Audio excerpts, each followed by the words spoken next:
Faith Hunter, and I have been a teacher for several years now, and in the last 3 years, I've been working with the Sabbath School Department at the General Conference. Part of that time teaching, what I taught in a multi-grade school, so I have a little bit of knowledge about being in a multi-age situation. So our presentation today is called GraceLink in Small Churches. And I want to tell you a story at first, right? So there was this minister, and his church was in financial difficulties. And he thought, what can I do? So while going through the storeroom one day, he found cartons and cartons of Bibles that had not been opened. So he thought, well, if we could sell these Bibles, we could make money, and I could help to get the church out of financial hardship. So that Sunday in his sermon, he said, I need 3 volunteers to help sell Bibles for $10 each. Well, 3 people raised their hands, Peter, Paul, and Louis. And Peter and Paul, the minister knew they were salesmen, and so he had confidence in them. That would be no problem. And Louis was just a very quiet farmer, and he never mingled with a lot of people because he had a speech impediment. He had a stutter or a stammer. So anyway, the minister said, well, you guys need to go from door to door, and in a week, come back and meet with me and let me know how it went. And so they said, sure, no problem. So Peter, Paul, Louis went out. The next week, the pastor met with them. And Peter proudly presented $200. He said, I've sold 20 Bibles using my professional salesman skills. And the pastor said, well, that's great. And then Paul said, well, I have sold 32 Bibles and made $320, and because of my prowess as a salesman. The minister said, that's great. And so he turned to Louis, and he was a little bit apprehensive, but he said, okay, Louis, how did you do? Not expecting to hear much. Now remember that Louis has a really, really bad stammer. So he said, well, what did you do? So Louis handed him an envelope, large envelope, and he said, he just gave it to him. The minister counted, and he said, there's $3,200 here. Are you saying that you sold that many Bibles? And the other 2 were astonished. How did you do it? And he said, I really don't know how it happened. And they said, no, come on, tell us, tell us. And Louis said, well, I just knocked on the doors, and I said to the people, would you like to buy a Bible from me, or would you rather me just stand here and read it to you? And of course, everybody brought the Bible. So that's how Louis got over. So my point of that story is that whatever you think may be a disadvantage or a little bit of a challenge, sometimes we can reverse that. And so if you're in a small church, you may be thinking, oh man, I wish I were in a larger church, and with several divided Sabbath schools, and each one for the right age. But there can be several advantages to being in a multi-age Sabbath school. One is that it has more of a family feel. Don't know if my slides are going, my PowerPoint. Sorry, there we go. And okay. Let me try something else to get it to move. Okay, there we go. All right, so for one, there's more of a family feel atmosphere, right? Because kids in families, they're born at different times, unless it's in the case of multiples. They're born at different times, and they're usually spread out across many years. So you have kids who are much older and younger, like this picture shown here. So when children come to church and Sabbath school, and they are in a multi-age Sabbath school classroom, it's a lot like how it is in their families, and it gives them just a good feeling.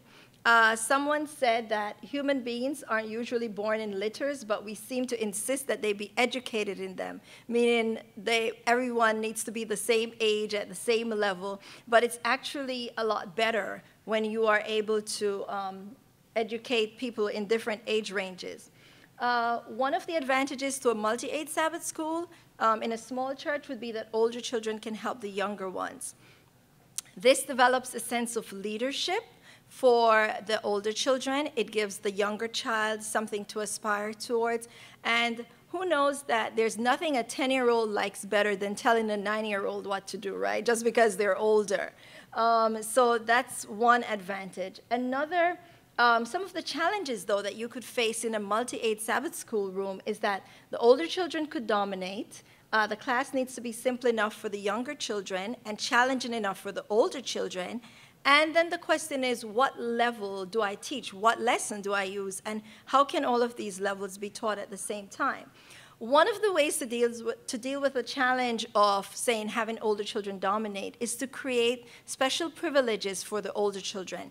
If they know that they're going to be asked to set up the classroom or put out supplies or put them away at the end or make copies or run errands, sometimes for the Sabbath school curriculum, it asks for a visitor to come to the classroom, such as a pastor or an elder, and the older child could be the one designated to run the errands, go down the hall, leading out in the prayer and praise segment and playing major roles in experience in the story.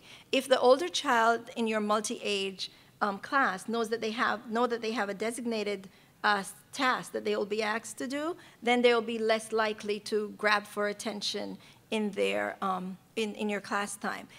Does anyone have an experience with multi-age? What's your Sabbath school classroom like? Yes.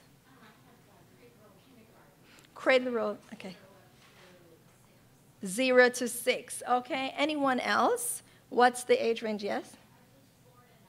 4 to 9. So you're combining kindergarten and primary, because that's all the way through. All right, are there any other combinations to that? Okay, have any of you noticed where the older children tend to take over? Is that a problem you've had, or that's not something you've seen? No? Okay. All right. But then the question still remains, like, what do I do if I have cradle roll in kindergarten or kindergarten and primary? Then which lessons should I teach, and how can I do that? Well, the 3 most important words in multi-age teaching are, anyone would like to guess? Take a guess or a suggestion? What do you think? Perhaps one word in multi-age teaching? Well, I'll tell you. The 3 most important words are, before we go to the 3 most important words, I'll keep you in suspense. But what do you do when you have the beginners coming in and the kindergartners and primary and juniors all in the same room? At one seminar that I presented, one Sabbath school teacher told me she had, I think, from age 4 to 18. Now, that was quite a challenge. Like, what do you do, right? Presumably, the 18-year-old could go to the adult Sabbath school, but maybe they just don't want to. So anyway, so your 3 most important words are flexibility, flexibility, and flexibility. You really have to adapt when you're in a multi-age situation in order to have the best outcome. For some people, 1 week, they never know from week to week. 1 week, they may be facing a cradle roll in kindergarten. Another week, it could be kindergartners through primary, and so on and so forth. So a lot of flexibility is called for. Probably not that kind, but flexibility nevertheless. So how do you do this? One way to do this is with whole class teaching. That's when you take one level and you decide that that's what you're going to teach. Now, if you have, say, mostly, what is your class like? Do you have mostly kindergartners or mostly cradle roll? More kindergartners. Okay, so then that choice is fairly easy. You would probably just choose the kindergarten lesson.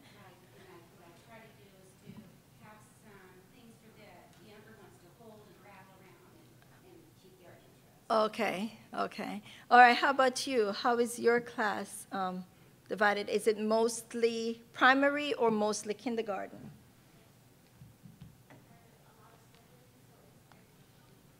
Okay, okay.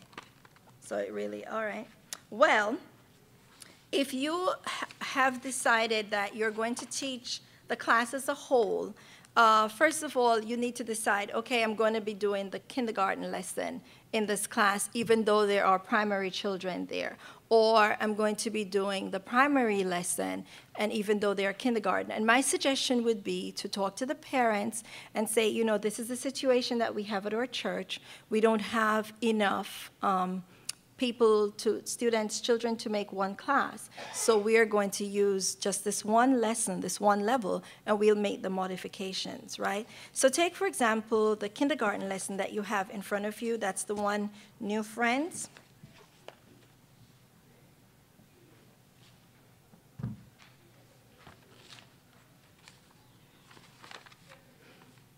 Did everyone get one? Okay, that's this one, right? If you are teaching the lesson as a whole class, the one thing that everyone can do, well, you could start out with the prayer and praise. That is on page 18, or is that 16? Sorry, 16. The prayer and praise is something that the entire class does together. And you know, even if you have little ones and you're singing the kindergarten songs, they'll catch on and they'll enjoy it. In your fellowship area is where you report, oh, somebody's had a birthday, or somebody's dog had puppies, or, you know, someone got 100 on your spelling test, and you bring everyone in. There's something for everyone to celebrate. Then you have your songs, your mission story, your offering and prayer, and everyone can do that. This is also an opportunity, if you have a multi-age room, for an older child to lead out, say with maybe collecting the offering, or maybe say you have children who are age 4 and maybe you have an older child like maybe 12. You can say, you know what, I'd like for you to decorate the offering container for me, and have them put those skills to work as well. They'll feel very proud when they come in and see, oh, my idea is being used for the offering container. So this is an area where a multi-age situation works really well. Then you have your readiness activities. In this lesson, that's something that the entire class would do. Let's look at readiness activity A. They are to have a copy of the Sharing Children. And Deanna, I'm going to ask for you to help me. I'm sorry, I have one other thing. So if you are a kindergarten teacher, that is actually the lesson for next week. So if you're a kindergarten teacher, then you already have that handout that you can use. That's the readiness activity for kindergarten. And what the activity directs for children to do is they need to color that page, but each group is only given one color, one crayon. So the idea is, in order for them to do a blue shirt and red shorts and make different colors, they have to share, and that's the whole idea of that particular activity. So after your readiness activity, you would go to experiencing the story.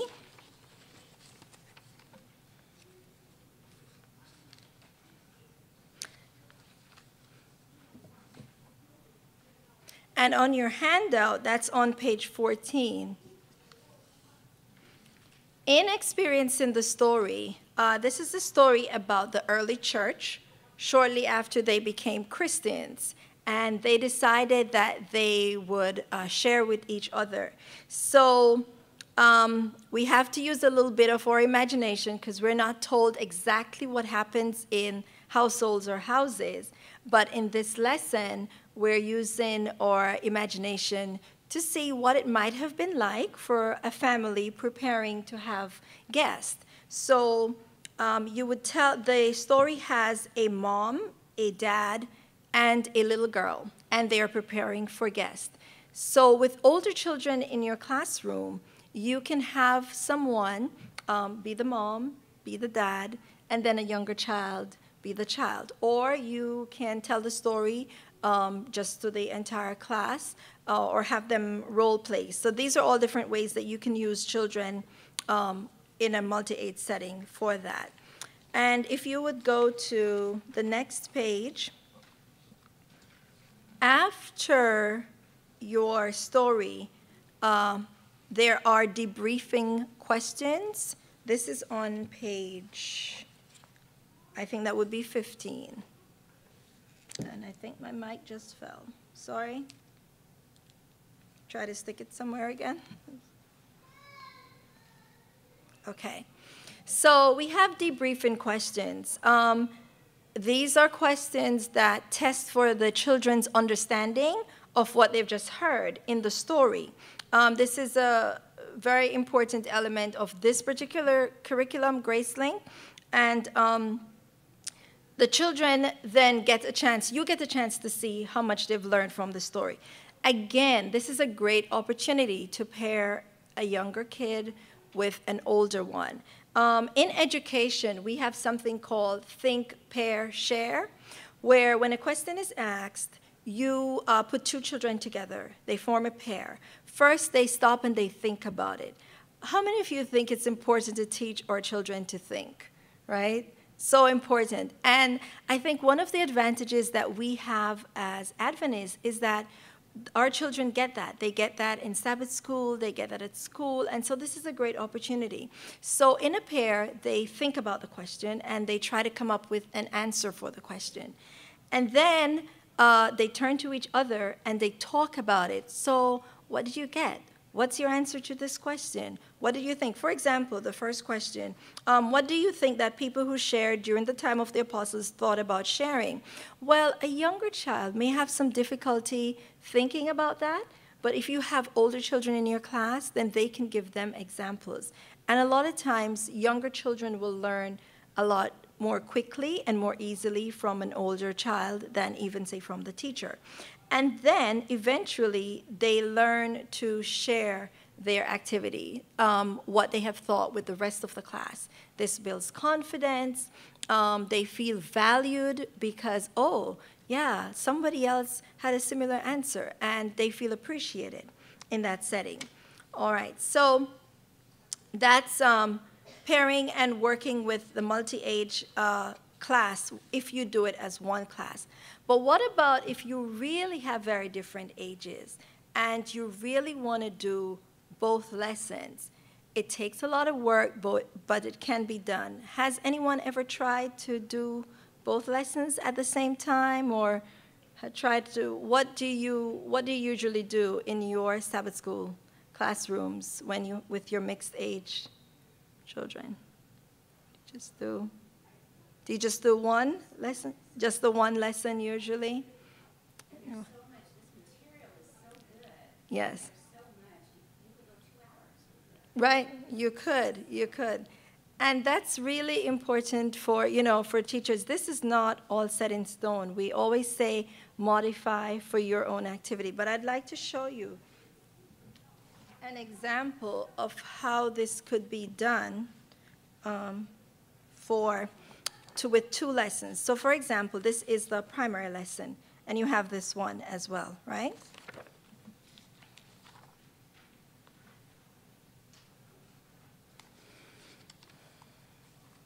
Okay, this is what I call parallel class teaching. What happens is, if you would take a look, let's go back and take a look at the kindergarten readiness activity. That's the one where they have to color the children. All right, so if you have, say, 2 different groups, you say, okay, kindergartners, I would like for you to sit over here, and my primary students, I would like for you to sit over here. Okay, well now, kindergartners, here's what I'd like you to do. I'd like for you to take this page, but I'm only going to give each person 1 crayon, but you have to make your picture different colors. Well, I want you to get started. And you kind of let them figure it out. Then somebody pretty soon is going to raise their hand, and they're going to say, well, I only have 1 color, and I only have a blue. Well, how do you think you can get a red? Well, she has a red, she won't share. Well, that's what our lesson is all about. It's about sharing. So then your kindergartners are busy coloring and sharing, and so you turn to your primary. Now, if you would look in the primary lesson, at their readiness activities. Let's look at B, the second one. It talks about living leaders, and it encourages the teacher to perhaps get someone like a pastor or an elder or a deacon or a police officer, someone who is in a leadership position, to come and to talk to the class and to tell them about their role as a leader, what it means, what part God plays in their lives, and how the children can show respect. So now you can have the two things going on at once. You can have someone over here speaking with the primary kids while your kindergartners are busy coloring and sharing. Or if you were short in time and maybe you couldn't get to the readiness activity, while your kindergartners are working, you could go to experiencing the story for your primary age students, and that's on page 14.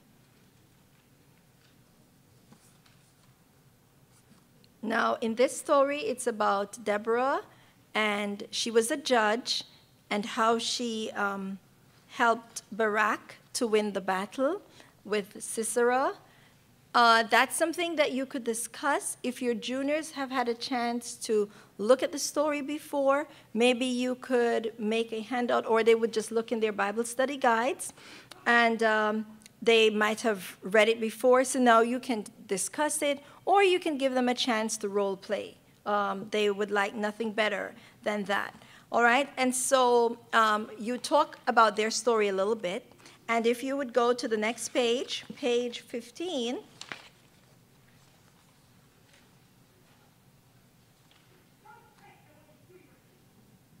you will see that they have a Bible study. Do you see that midway on the second column? Now, they are being asked to look in their Bibles and find these various texts that talk about Deborah. How many of your primary children like to search the Bible for themselves? Do you find that? It really gives them a sense of independence and, oh, I am getting to be a big kid, and it's a great way to learn the books of the Bible, etc. So now you have your primaries in a little group, and they are searching the Bible for these various texts to find the answers to these questions about Deborah. And you can go back to your kindergartners, and you'll say, all right now, kindergartners, well, your lesson today is about a person preparing to have guests. It's about a little girl. How many of you like to have guests in your home? And so on and so forth. And you go through the story, and what happens is your primary students are, even though they're working, they're still kind of hearing, right? And when you're speaking with your primary students, your kindergarten students are hearing. So they end up getting the benefit of like 2 lessons in one Sabbath, right? And that's a great thing. If we can get double, right, for 2 for the price of 1, then we go for it. So with the kindergartners, you go through their story. It talks about the little girl and her family, and they're preparing to receive guests because in the early church, everybody shared what they have. Now you will come to the memory verse activity. I'm back with this one, new friends. And if you would look on page 15, I think it is, you will see the memory verse for the kindergarten class. It says, they shared everything they had. And there are some actions that go with that. So you would do the actions with them and have them try to learn that. Now, oh, I meant to say this. When you were doing a whole class, if this was a class where all the children were in the same and you were teaching the same thing, you would modify this activity for your primary and junior level students. Okay, so now the kindergartners are busy practicing their memory verse. And so you have a little time, all right, I would like for you to practice your memory verse. And so I'm going to talk to the primary kids for a little bit. And when I'm done talking to them, I'm going to come back to you, and you're going to tell me how much you've learned. So you go back to your primary group, and now you can talk about, you've already spoken about their story. And if you will notice, applying the lesson, it says that each child should have a slip of paper, and you are to talk about leaders and how they how you can show respect. So that's an activity that they could discuss on their own, or you could go right to the sharing the lesson activity for the primary, and that one is called leader greeting. That's on page 17. And now your primary students are making a greeting card for a pastor or a policeman or a teacher or a principal or someone else in your church who they recognize as a leader. And so while they are working on that, you can come back to the kindergarten. Well, kindergartners, do you have your memory verse ready for me? Yes, yes, yes, we know it, right? And so they get excited. They get a chance to say their memory verse. And so the primary students are working on something else, but they're hearing this memory verse. So they had their own to learn, but they're also hearing someone else's. And you go through that, and you can just close the lesson with kindergartners. It talks about sharing, applying the lesson. What would they like to share as they go through the week?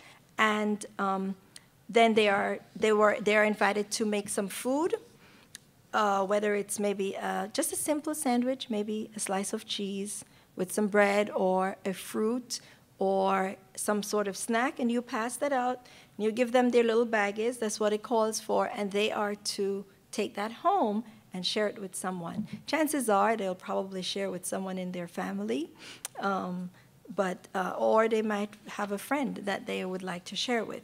So that's how you work with the parallel class. However, there is yet another way, and we have some other resources in GraceLink that will help to make teaching 2 levels at the same time a little bit easier. One is, we have, I believe this is the podcast. Let's just see. No, this is the primary.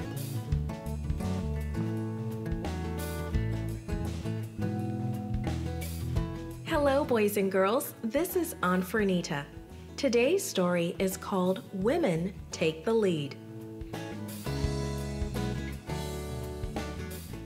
The memory verse is from 1 Peter chapter 2, verse 17. It says, "Show proper respect to everyone. Love the family of believers. Fear God. Honor the emperor." The message is we respect leaders God has placed in authority. Have you any special jobs you do at home? Does your mom or dad ask you to do things? God has special work for each of us. Let's discover more about one person whom God gave a special work. God gave Deborah a special responsibility to lead Israel. It was hard work. The people did not obey God. They worshipped idols instead. 20 years earlier, King Jabin had attacked Israel. He won the battle and made the Israelites his slaves.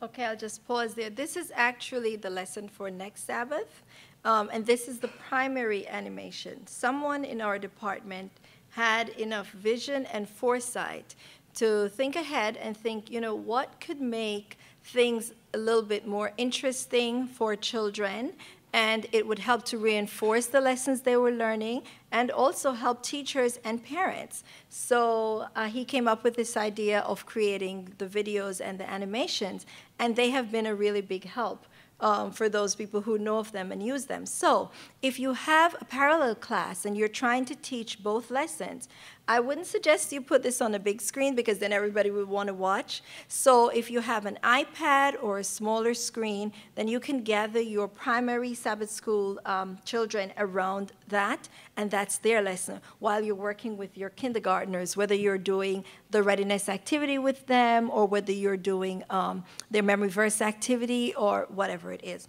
We also have the kindergarten.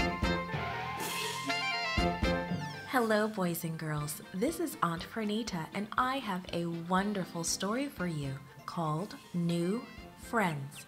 Today's memory verse is from Acts chapter 4, verse 32.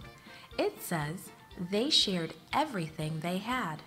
The message for today's story is God's children share what they have. Do you like to have company come to dinner? A long time ago, some people were just learning about Jesus. Let's imagine how one little girl and her family shared with them. "Do a good job now, little Deborah," Mama said with a smile.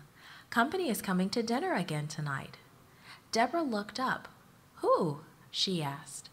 "I don't know yet," Mama answered with a twinkle in her eye. Mama sat down and pulled little Deborah onto her lap and kissed her rosy cheek.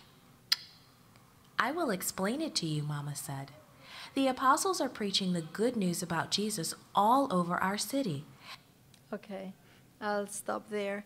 Let's see if I can go back a couple of slides. I think I missed one. Sorry.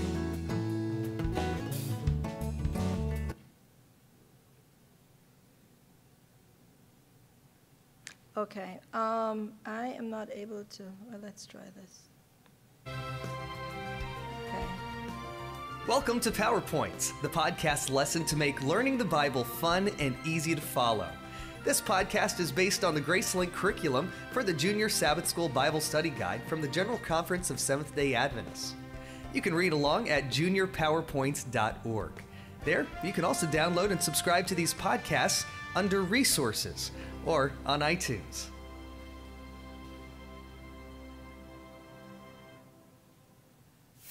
Lesson 13. Whose side are you on? It's always fun to be on the winning team. Often. Sorry. Okay, so we're going to pause there. So you now have 3 resources that you can use to help yourself in your multi-age room. How many of you knew that there was a junior podcast for juniors? Yeah, you did. Okay, so the juniors can listen. If you only have 1 junior or 2, they can use earphones. They'll feel really cool. Oh, we get to use earphones in Sabbath school, you know. And they can listen to their podcast. If you want to pull your primaries out, we have the primary animations. If you want to pull your kindergartners out, we have the kindergarten animations. So these are some of the resources that you can use so that you don't have to do all the teaching and all the going back and forth, right? Because that does take some creativity. I do want to back up a little bit to talk about the kindergarten lesson. This one, New Friends. Going back to if you were to teach the class together as a whole and you have older kids, you'll notice that this memory verse, they shared everything they have, is very simple, right? So a 9 or 10-year-old, that's, just a piece of cake. It's just a little bit too easy. So what you can do is modify that memory verse for an older child. And so while the younger children are learning that, you can give the older child something to learn. I created something.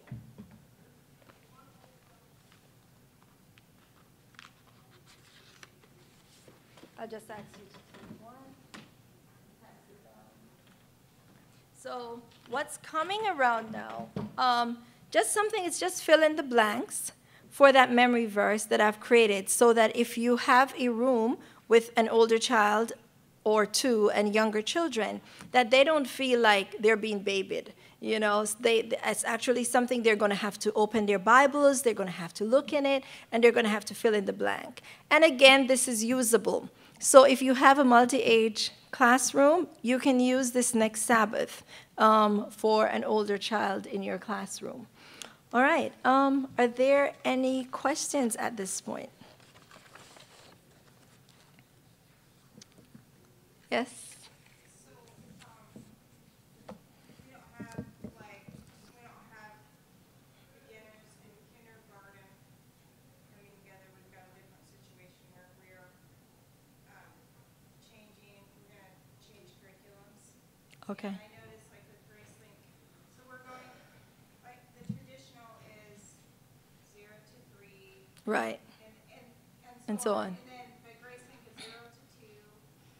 And then 3 to 5. Okay, so what we're going to end up doing is splitting our beginners. We've got a baby boom, so we're going to make a baby class. Okay. And we'll have 3 and 4-year-olds together. Okay. And then we'll have 5 and 6-year-olds together, Okay. which my daughter will be in that class. But right now, they're switching to GraceLink, but I've been doing GraceLink with her at home, the kindergarten, for a long time. Okay. So now she's going to be 5 months, she'll be 6, and she's actually ready For for primary. primary, right. Watching the Children Running to Jesus one. Uh-huh. And when she- Right, right. So,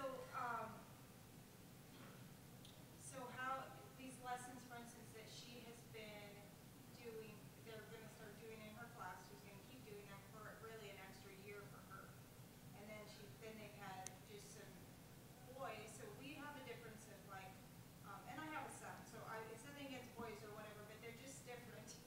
They're just different sometimes.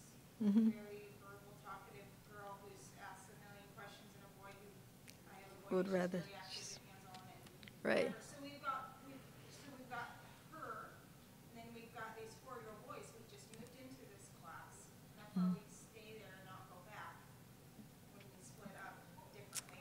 So my husband's going to be teaching this class. I mean, what suggestions for doing that with the difference in maybe, I don't even want to say maturity level. I just want, there's a bit of maturity level age difference. But Right. also the boy and girl thing. So specifically, were you going to use the same, they're all going to be within that kindergarten, Age range. but then the lessons are made for up to. So you're saying I need to adapt the kindergarten in the same classroom for very active boys. boys who can barely stay in their seats. Okay. Girl who has these memorized. Right. You know? Oh, I see. Okay. Well, in a case like that, she might be able to help out a little bit more if you're wanting to keep her in that class. She's more familiar with the activities and so on and so forth. With the boys, I would suggest to your husband, do a lot of the role playing, a lot of the Gracelink curriculum. It's just meant so you can experience the story as opposed to just, being told the story. So they get up and they get to dress up in costumes and so on. Also, for applying the lesson and sharing the lesson, that's usually a hands-on activity as well. For your daughter, you may want to create something that's more verbal and that visual and verbal where she's writing or looking up something. So, for example, that memory verse that I just showed you, for kindergarten, it's very simple. And for the boys, that's probably all they can take, right?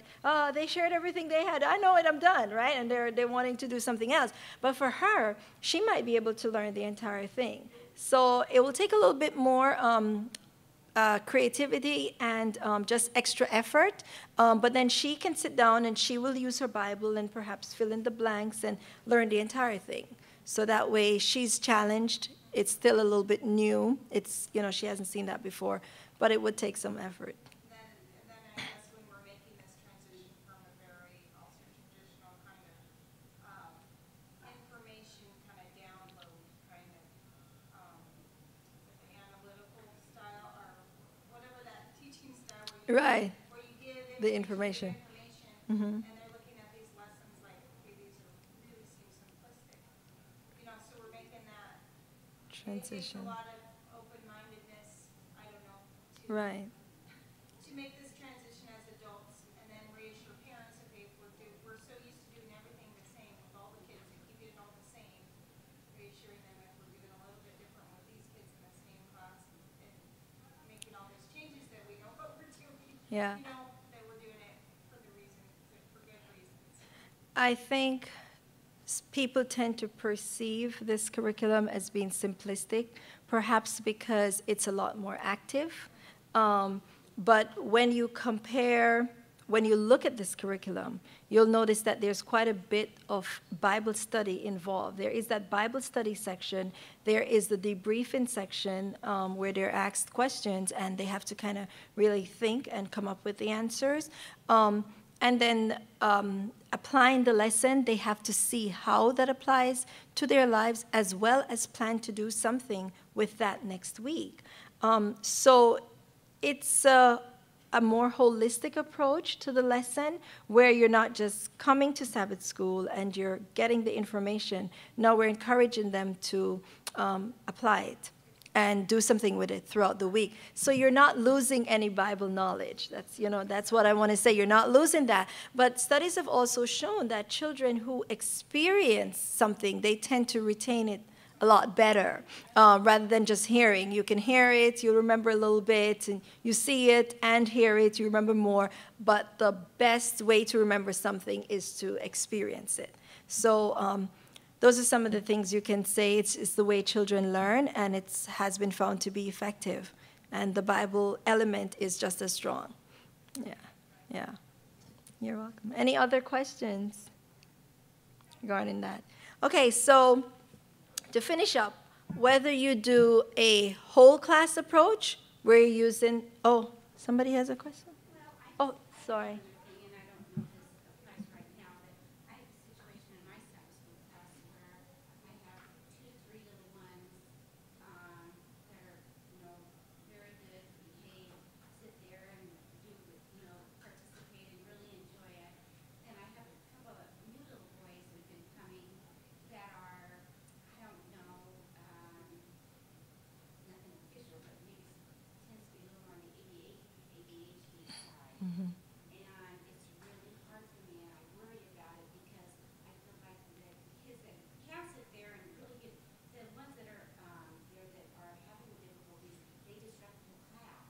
Right.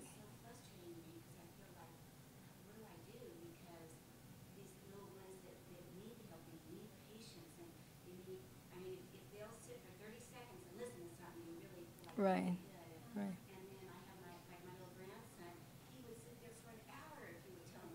Right, right, right. Have you tried using any of the GraceLink resources, like the videos and the podcasts in your Sabbath school? Okay. Right.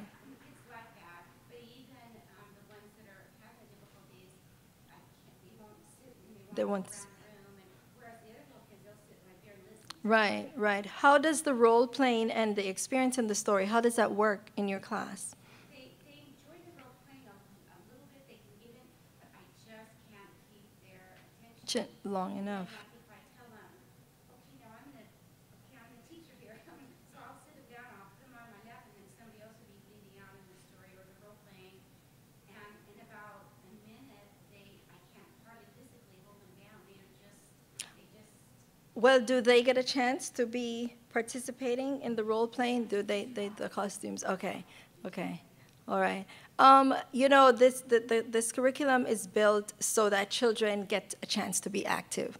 But then there's always going to be that child who perhaps no amount of activity will hold their attention for very long. In that case, a lot of extra praying, and, but as much as you can involve them, yeah, you should do so.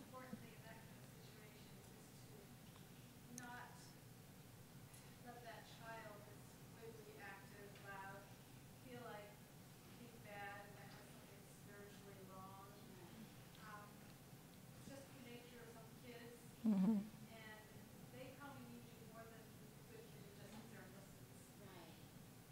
So that child would be in my Sabbath school or my classrooms priority. Right. And the other is will do well in spite of it. And that's what I want everybody to do that, you know. Right. And we've even got a deal where for the church service, because the mom is newly baptized, and we want her to be able to enjoy the church service. And so there's a lady that gets volunteers, and they keep the two little boys downstairs so that the mom can enjoy the service. Because in a minute, she wouldn't be able to listen to what's being said or whatever. Okay. I think we are out of time. The other seminar participants are coming in. Thank you so much for your participation. And let me just close with a really just letting you know this verse, being confident of this, that he who began a good work in you will carry it on to completion until the day of Christ Jesus. So you guys are the real heroes. You're there every day. You're working with the children.